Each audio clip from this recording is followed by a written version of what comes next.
Recording by Rajiv rock film support। हीरा है हमरे का सुरवगे जान,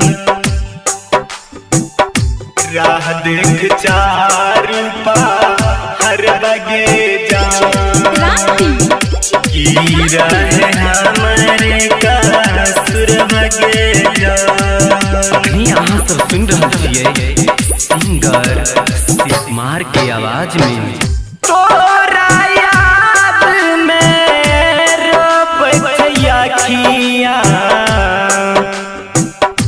तोरा याद में रोपैया खिया, राह देख चारू हर बगे जान, राह देख चारू हर बगे जान, राह देख चारू हर बगे जान, चारू हर बगे जान।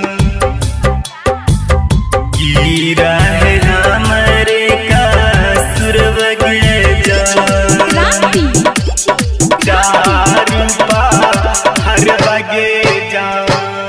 दिल पाक दुखिया बन के रस कहाबै, तोहर जुदाई जाने कोना में सहबै, तोहर जुदाई जाने कोना में सहबै। दिल पाक दुखिया बन के रस कहाबै, तोहर जुदाई जाने कोना में सहबै। प्यार में धोखा दिलही देखे के सपना की रहे हमारे का सुरवगे जान, की रहे हमारे का सुरवगे जान। राह देख चारू हर बगे जान, चारू हर बगे जान। की रहे हमरे का सुरवगे जान, चारू हर बगे जान।